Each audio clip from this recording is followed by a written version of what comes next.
ವಂದ್ಯಂ ಸದಾನಂದಂ ವಾಸುದೇವಂ ನಿರಂಜನಂ ಇಂದಿರಾಪತಿ ಮಾಧ್ಯಾದಿ ವರದೇಶ ವರಪ್ರದಂ. ಯಾವ್ದಾಯ್ತು ನಿನ್ನೆ? ವಾಮನ ಮಾನವ ವೇಷ, ದೈತ್ಯವರಾಂತಕ ಕಾರಣ ರೂಪ, ರಾಮ ಭೃಗುದ್ವಹ ಸುರ್ಜಿತ ದೀಪ್ತೆ, ಛತ್ರಕುಲಾಂತಕ ಶಂಭುವರೆ. ಇದೆ ಇವತ್ತು ಯಾರ್ದು ಪರಶುರಾಮ ಜಯಂತಿ. ಭೃಗುದ್ವಹ, ರಘುದ್ವಹ ಅಂದ್ರೆ ಯಾರು? ರಾಮದೇವರು. ಯದುದ್ವಹ ಅಂದ್ರೆ ಯಾರು? ಕೃಷ್ಣ. ಭೃಗುದ್ವಹ ಅಂದ್ರೆ ಯಾರು? ವೇದವ್ಯಾಸ. ಇವರು ಪರಶುರಾಮದೇವರು. ಯಾಕೆ ಭೃಗು ವಂಶ, ವಶಿಷ್ಠ ವಂಶ, ಇದು ಯದು ವಂಶ. ಆದ್ರಿಂದ ಉದ್ವಹ ಅಂತ ಶ್ರೇಷ್ಠ ಅಂತ. ಉದ್ವಹ ಶ್ರೇಷ್ಠ, ರಘು ಶ್ರೇಷ್ಠ, ಯದು ಶ್ರೇಷ್ಠ, ಇದು ಭೃಗು ಶ್ರೇಷ್ಠ ಅಂತ. ಭೃಗುದ್ವಹ ಸೂರ್ಜಿತ ದೀಪ್ತೆ, ಅವರ ಕಾಂತಿ ಎಂತದ್ದು ಅಂತ ಕೇಳಿದ್ರೆ ಅದೇ ಸಹಸ್ರ ಲಕ್ಷಾವಿತ ಭಾನು ದೀಧಿತಿ. ಅವ್ರು ಬಂದ ವೇದ ಹೇಗಿದ್ರು ಪರಶುರಾಮ ದೇವರು ಅಂದ್ರೆ ಸಹಸ್ರ ಲಕ್ಷ ಅಮಿತ ಭಾನು ದೀಧಿತಿ. 1000 ಸೂರ್ಯರು, ಲಕ್ಷ ಸೂರ್ಯರು, ಕೋಟಿ ಸೂರ್ಯನ ಕಾಂತಿಯಿಂದ ಕೂಡಿದ್ರು. ಇದು ಪರಶುರಾಮ ದೇವರ ವಿಶೇಷತೆ. ಆದ್ದರಿಂದ ಅದೆಲ್ಲ ಸೇರಿಸಿ ಏನ ಹೇಳಿದ್ರು? ಸೂರ್ಜಿತ ದೀಪ್ತಿ ಅಂತ. ಸೂರ್ಜಿತ ಅಂದ್ರೆ ಪೂರ್ಣ, ಸೂರ್ಜಿತ ಪರಿಪೂರ್ಣವಾದಂತ ತೇಜಸ್ಸಿನಿಂದ ಕೂಡಿದವರು. ದೈತ್ಯವರ ಅಂತ ಛತ್ರ ಕುಲಾಂತಕ ಶಂಭುವರೆ. ಒಬ್ಬ ಕ್ಷತ್ರಿಯನ ಕೊಲ್ಲಕ್ಕೆ ಬರಲಿಲ್ಲ. ಛತ್ರ ಕುಲಾಂತಕ, ಛತ್ರ ಕುಲಾಂತಕ, ಛತ್ರ ಕುಲವನ್ನೇ ಹಂತಕ ನಾಶ ಮಾಡಿದವರು ಪರಶುರಾಮ ದೇವರು. ಕ್ಷತ್ರ ಕುಲವನ್ನ ರಾಮದೇವರಾಗಿ ಕ್ಷತ್ರ ಕುಲ ರಾಮದೇವರು, ಪರಶುರಾಮ ದೇವರು ಬ್ರಹ್ಮಕುಲ. ಅವ್ರು ಏನ್ ಮಾಡ್ಲಿಲ್ಲ ರಾಮದೇವರು? ಅವ್ರು ಬೇರೆ ಕಠಿಣ ಮಾಡೋ ಚಾನ್ಸ್, ಎಲ್ಲರೂ ಯೋಗ್ಯರೇ ಇದ್ರು, ಪ್ರಸಂಗ ಬರಲೇ ಇಲ್ಲ.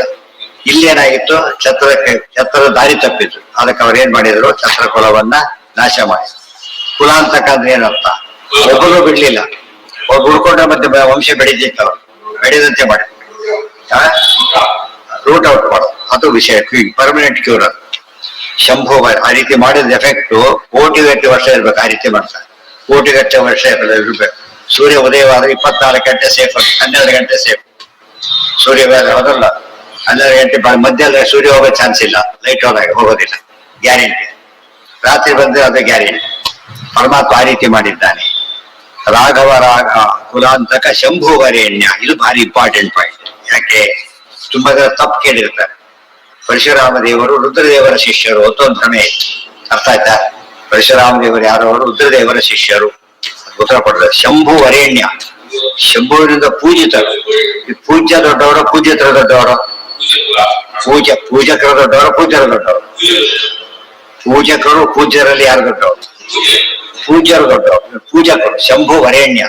ಆದ್ರಿಂದಾಗಿ ಇವರು ಅಲ್ಲ.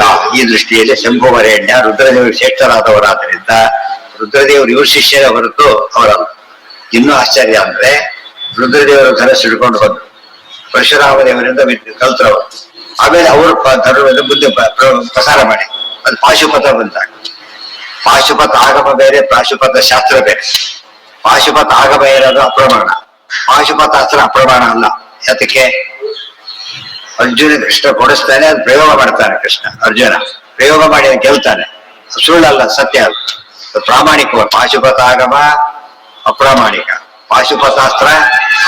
ಯಾಕೆಂದ್ರೆ ಯಾಕೆ ಪ್ರಮಾಣ ಗೊತ್ತಾ? ಆಚಾರ್ಯ ಬರೀತಾರೆ.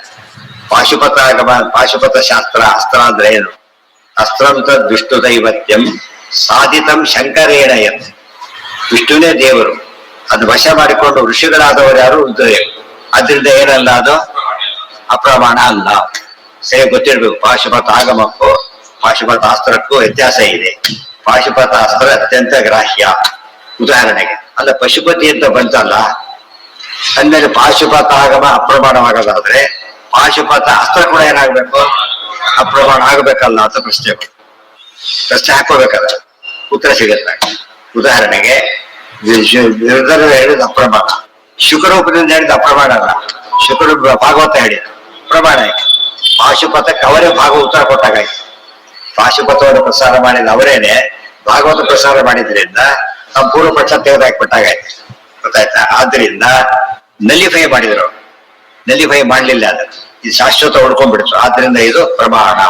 ಅದೆಲ್ಲ ಆಚಾರ್ಯ ಇಲ್ಲಿ ಹೇಳಿದ್ದರೆ ಸೇರಿಸ್ಬೇಕೀಗ. ಯಾವ್ದಿಷ್ಟು ಸೇರಿಸಿದ್ರೆ ಪೂರ್ತಿ ಅರ್ಥ ಆಗುತ್ತೆ. ಶಂಭುವರೇಣ್ಯ ಯಾತಕ್ಕೆ? ಪ್ರಶ್ನೆ ಏನು, ಅದು ಉತ್ತರ ಏನು? ಪಾಶುಪತಾಸ್ತ್ರ ಆಚಾರ ಕೊಟ್ಟ ಡೆಫಿನೇಷನ್ ಅಸ್ತ್ರಂ ತದ್ ವಿಷ್ಣು ದೈವತ್ಯಂ ಸಾಧಿತಂ ಶಂಕರೇಣ. ಶಂಕರ ಅಂದ್ರೆ ಯಾರೀಗ ಉದಾಹರಣೆಗೆ ವೈಶ್ವಾಮಿತ್ರ ಗಾಯತ್ರಿ ಅಂತೀರ. ವಿಶ್ವಾಮಿತ್ರ ಗಾಯತ್ರಿ ವೈಶ್ವಾಮಿತ್ರ ಗಾಯತ್ರಿ ಏನರ್ಥ ಅದಕ್ಕೆ? ವಿಶ್ವಾಮಿತ್ರನ ಹೇಳ್ತಕ್ಕಂಥ ಗಾಯತ್ರಿ ಅಂತ ಅರ್ಥ ಅಲ್ಲ. ವಿಶ್ವಾಮಿತ್ರ ಸಾಕ್ಷಾತ್ಕಾರ ಮಾಡಿಕೊಂಡ ಗಾಯತ್ರಿ ಋಷಿ ಅಂತ ಅರ್ಥ.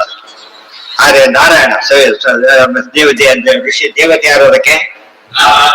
ಸವಿತಾ ಅಂದ್ರೆ ನಾರಾಯಣ ಅಂತ, ಅದು ದೇವತೆ. ಸಾವಿತ್ರ ಪ್ರತಿಪಾದಕವಾಗುವುದು ಅಂತ ಹೇಳಿದಾಗ ದೇವತೆ ಬಂತು, ಇಲ್ಲಿ ಹೇಳಿದಾಗ ಋಷಿ ಬಂತು. ಆದ್ರಿಂದ ಯಾವ್ದು ದೊಡ್ಡದೀಗ? ದೇವತೆ ದೊಡ್ಡವರಾದ್ರಿಂದ ಪಾಶುಪತಾಸ್ತ್ರ ಗ್ರಾಹ್ಯ, ಪಾಶುಪತಾಗಮ ಅಗ್ರಾಹ್ಯ. ಬಹಳ ಸ್ಪಷ್ಟ. ಇವೆಲ್ಲ ಉತ್ತರ ಆಚಾರ್ಯ ಸಿದ್ಧಾಂತದ ಸ್ಪೆಷಾಲಿಟಿ ಅಂದ್ರೆ ಯಾವ ಪ್ರಶ್ನೆನೂ ಅವ್ರು ಹಾಗೆ ಬಿಡೋದೇ ಇಲ್ಲ. ಪ್ರತಿಯೊಂದಕ್ಕೂ ಉತ್ತರ ಕೊಟ್ಟು ಆಧಾರ ಕೊಟ್ಟು ಅದಕ್ಕೆ ಮಾಡ್ತಾರೆ. ಇದೇ ರೀತಿ ನಾವು ಜಾಸ್ತಿ ಹೇಳ್ಬೇಕಾದ್ರೆ ಜ್ಞಾಪಕ ಆಗ್ತಿರ್ಬೇಕು. ಓ ಶಂಭು ವರೇಣ್ಯ ಅಂತ ಹೇಳಿದ ತಕ್ಷಣ ಪಾಶುಪತ ಹೇಗೆ ಧನುರ್ವೇದವನ್ನ ಪ್ರಸಾರ ಮಾಡಿದ್ದು ಪರಶುರಾಮರು, ನೀವು ವೇದಗಳನ್ನು ಪ್ರಸಾರ ಮಾಡಿದ್ದು ವೇದವ್ಯಾಸರು. ಒಂದೊಂದು ರೂಪದಲ್ಲಿ ಒಂದು ಕೆಲಸ. ಆಯುರ್ವೇದ ಮಾಡಿದ್ದು ಧನ್ವಂತರಿ ರೂಪ, ಇದು ಪರಶುರಾಮರು. ಆದ್ರಿಂದ ಇವರು ಪರಶುರಾಮರು ರೂಪದಿಂದ ಮಾಡಿದ್ರಿಂದ ವಿಶೇಷ ಏನಾಯ್ತು, ರುದ್ರದೇವರಿಂದ ಕಲ್ತು ಬಿಟ್ಟು ಅವರು ಪ್ರಸಾರ ಮಾಡಿ.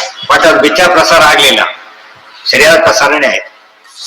ಅದು ಶಿಷ್ಯರ ಹಾಗೆ ಹೇಗೆ ವೇದವ್ಯಾಸ ದೇವರ ಶಿಷ್ಯ ಶುಕಾಚಾರ್ಯ ವೇದವ್ಯಾಸರ ಮಾತನ್ನೇ ಮುಂದುವರಿಸ್ಬಿಟ್ಟು ಭಾಗವತ ಪ್ರಮಾಣ ಆಯ್ತು. ಚೇಂಜ್ ಮಾಡ್ಲಿಲ್ಲ. ಪಾಶುಪತ ಆಗಮ ಚೇಂಜ್ ಮಾಡಿ. ಪಾಶುಪತ ಆಗಮ ತಾವು ತಿಳ್ಕೊಂಡಿದ್ದೇ ಒಂದು, ಹೇಳಿದ್ದೇ ಒಂದು, ಆದ್ರೆ ಸಮಸ್ಯೆ ಬರಲಿಲ್ಲ. ಇದೆಲ್ಲ ಗೊತ್ತಾದ್ರೆ ಶಂಭು ವರೇಣ್ಯ ಪರಶುರಾಮ ಜಯಂತಿ ದಿವಸ ಅವರನ್ನ ರುದ್ರದೇವರ ಶಿಷ್ಯರು ಅಂತ ತಿಳ್ಕೊಂಡಿದ್ದಾರೆ. ತಪ್ಪದು. ನಿಜವಾಗ್ಲೂ ಯಾರವರು?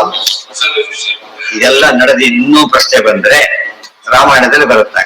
ರಾಮದೇವರು ಬಂದರು, ದಶರಥನ ಗಾಬರಿ ಆಗೋಯ್ತು. ಪರಶುರಾಮದಿಂದ ಕರ್ಕೊಂಡಿರ್ತಾರೆ ರಾಮದೇವ. ಪರಶುರಾಮದೇವರು ಬಂದು ಬಾಬರಿ ಗಾಬರಿ. ಪರಶುರಾಮದೇವರು ಬಂದ್ರಾಗ ನೋಡು ರಾಮ ಹಿಂದೆ 2 ಧನಸ್ಸುಗಳು ಬಂದು, ಇದೆಲ್ಲ ವಾಲ್ಮೀಕಿ ರಾಮಾಯಣದಲ್ಲೂ ಬರುತ್ತೆ, ನಿರ್ಣಯದಲ್ಲಿ ಅಷ್ಟು ಅಷ್ಟಾಗಿ ಹಾಗೆ ಬರ್ತದೆ. 2 ಧನಸ್ಸುಗಳು ಹಿಂದೆ ವಿಶ್ವಕರ್ಮ ಸೃಷ್ಟಿ ಮಾಡಿದ. 2 ಧನಸ್ಸು ಮಾಡದ.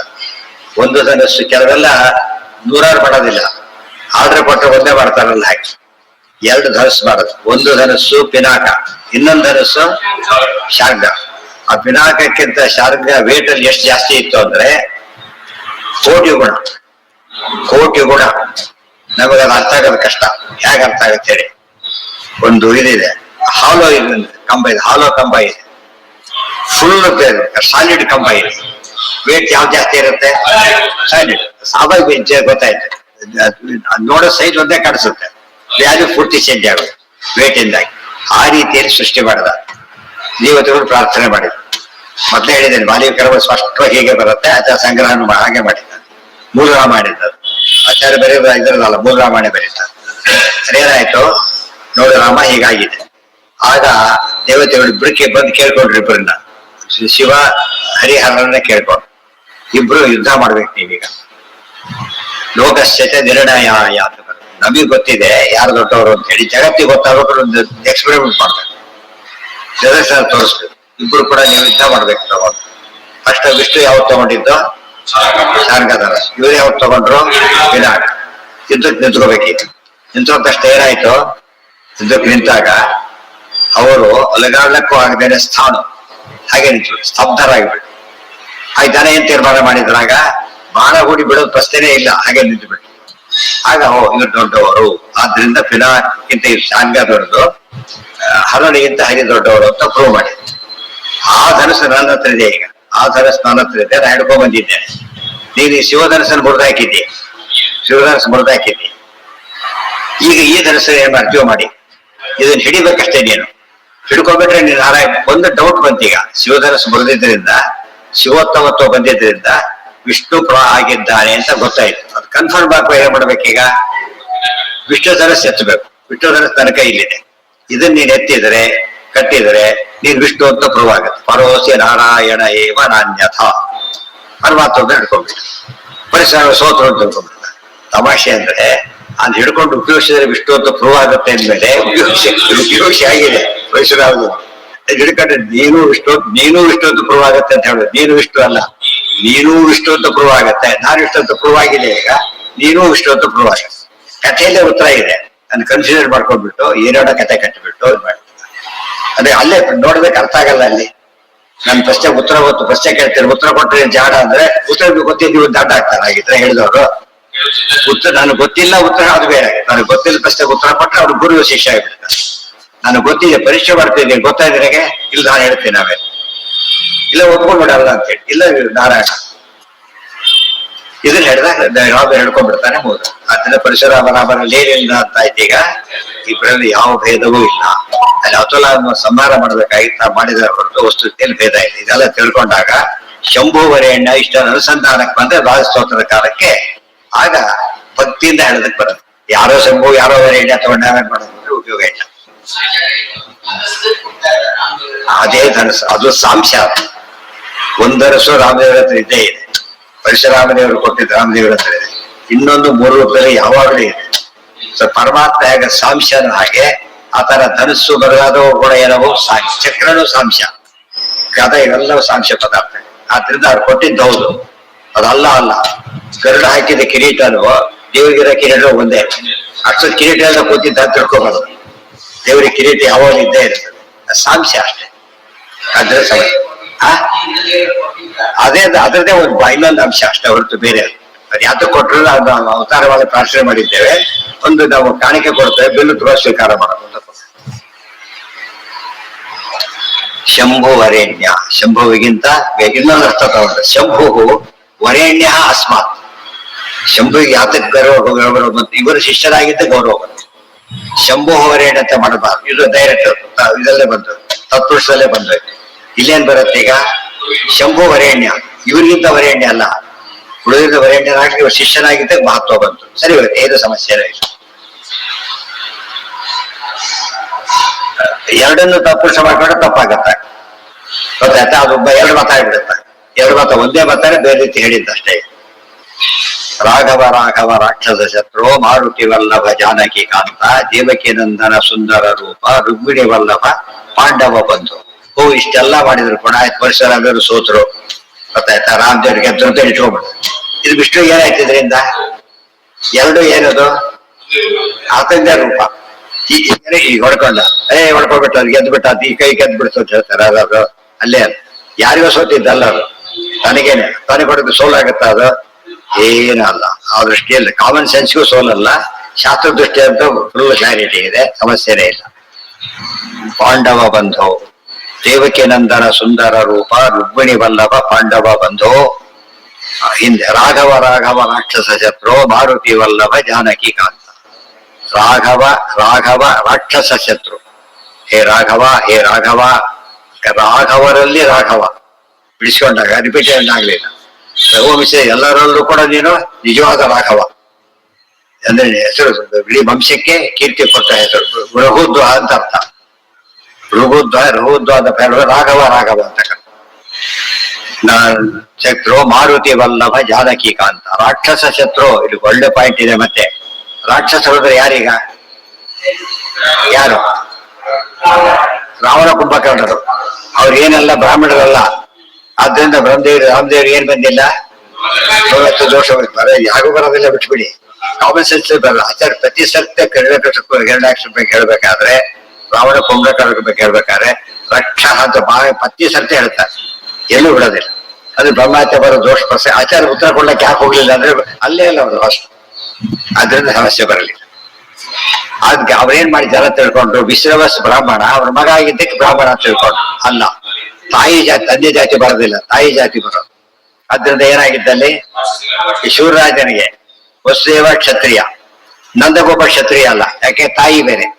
ತಾಯಿ ವೈಶ್ಯ ತಾಯಿ ಆಗಿದ್ರಿಂದ ಆತ ಆಕೆ ವೈಶ್ಯನಾಗಿದೆ.